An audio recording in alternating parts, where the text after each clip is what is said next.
ভাবুন তো, আগামী বাজেটই যদি সরকারি কর্মকর্তা কর্মচারীদের বহু প্রতীক্ষিত নবম পে স্কেল ঘোষণা হয়ে যায়, তাহলে দেশের লাখ লাখ চাকরিজীবীর জীবনে কী পরিমাণ স্বস্তি আসতে পারে।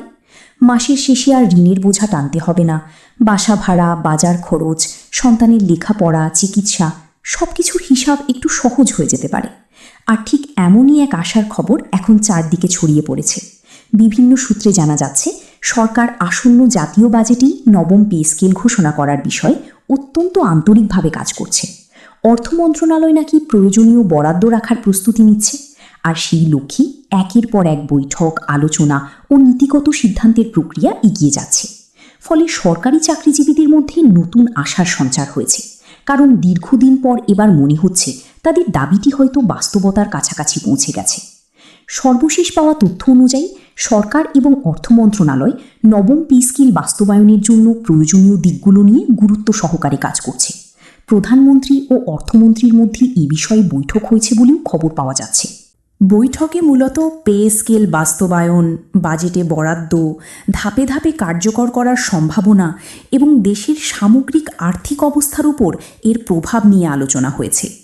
যেটা সবচেয়ে গুরুত্বপূর্ণ তা হলো, এখন আর বিষয়টি শুধু দাবির পর্যায়ে নেই, বরং সরকারি নীতি নির্ধারণের আলোচনার কেন্দ্রবিন্দুতে চলে এসেছে। আর এ কারণেই সরকারি কর্মচারীদের মধ্যে নতুন করে আশার আলো দেখা দিচ্ছে। কারণ তারা মনে করছেন এবার অন্তত বাজেটে একটি স্পষ্ট দিক নির্দেশনা পাওয়া যেতে পারে।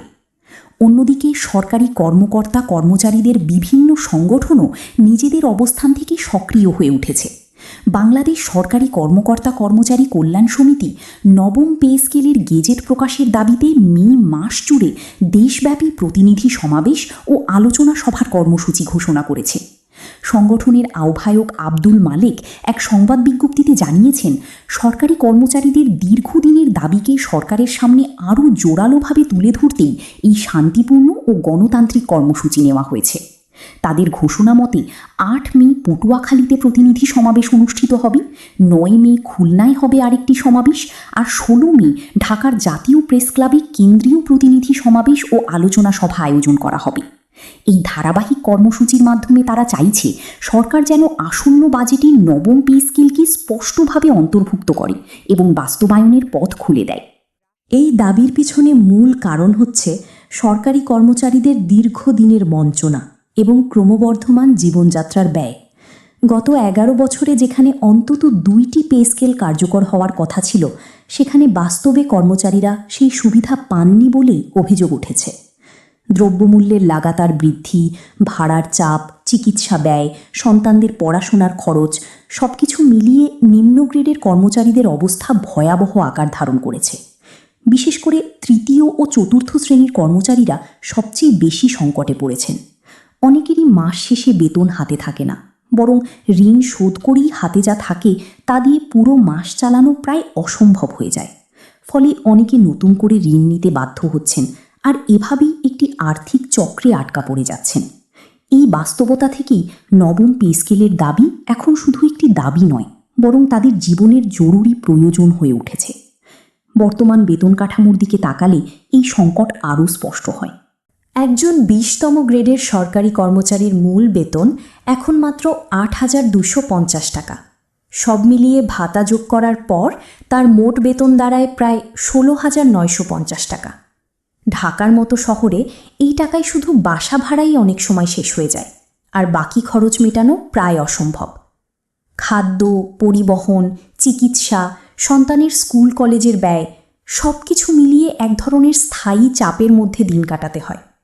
এই বাস্তবতায় সরকারি চাকরি থাকা সত্ত্বেও অনেক পরিবার মধ্যবিত্তের নিচে নেমে যাওয়ার ঝুঁকিতে পড়ে। আর এই কারণেই পে স্কেল নিয়ে আলাপ এখন আর শুধু বেতন বৃদ্ধির দাবি নয়, এটি আসলে জীবন ধারণের প্রশ্ন। প্রস্তাবিত নবম পে স্কেল নিয়ে যে তথ্যগুলো বিভিন্ন সূত্রে আসছে, সেগুলোর মধ্যে সবচেয়ে আলোচিত বিষয় হল ২০তম গ্রেডের সম্ভাব্য বেতন।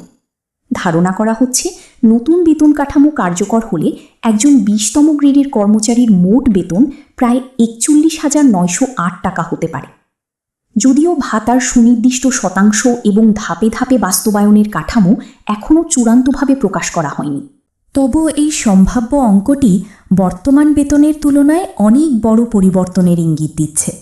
যদি সত্যি এমন একটি কাঠামো বাস্তবায়িত হয়, তাহলে নিম্ন গ্রেডের কর্মচারীদের জন্য এটি হবে একটি বড় স্বস্তির খবর। কারণ এতদিন যে সামান্য বেতনে তাদের সংসার চালাতে হতো, তার পরিবর্তে নতুন কাঠামো অন্তত মৌলিক চাহিদাগুলো পূরণে সহায়ক হতে পারে। তবে নবম পে স্কেল একবারই পুরোপুরি বাস্তবায়ন না হয়ে ধাপে ধাপে কার্যকর হওয়ারও সম্ভাবনা রয়েছে। বিভিন্ন সূত্রে জানা যাচ্ছে, ৩ বেতন কমিশনের প্রতিবেদনের সুপারিশ প্রণয়ন ও পুনর্গঠন হওয়া কমিটি তাদের রিপোর্ট জমা দিয়েছে এবং সেখানে পে স্কেল বাস্তবায়নের একটি পর্যায়ক্রমিক পদ্ধতির কথা বলা হয়েছে। অর্থাৎ একসাথে সব ভাতা বা সব সুবিধা না দিয়ে ধীরে ধীরে বিভিন্ন অংশ কার্যকর করার পরিকল্পনা থাকতে পারে। এতে সরকারের উপর একসাথে আর্থিক চাপ কম পড়বে, আবার কর্মচারীরাও ধাপে ধাপে সুবিধা পাবেন। এই ধরনের মডেল সাধারণত বাজেট ব্যবস্থাপনার ক্ষেত্রে ব্যবহার করা হয়, যাতে একদিকে সরকারের আর্থিক ভারসাম্য বজায় থাকে, অন্যদিকে কর্মচারীদের দীর্ঘদিনের দাবিও আংশিক হলেও পূরণ হয়।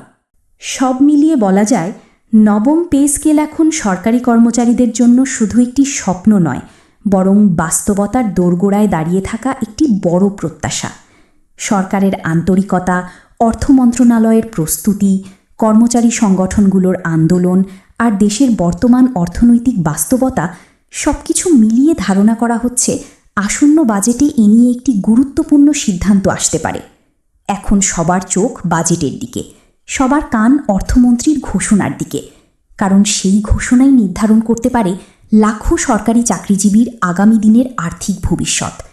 শেষ পর্যন্ত যদি সত্যিই নবম পে স্কেল ঘোষণা হয়, তাহলে সেটি শুধু একটি প্রশাসনিক সিদ্ধান্ত হবে না, বরং বহুদিনের বঞ্চনার পর একটি বড় স্বস্তির খবর হয়ে থাকবে।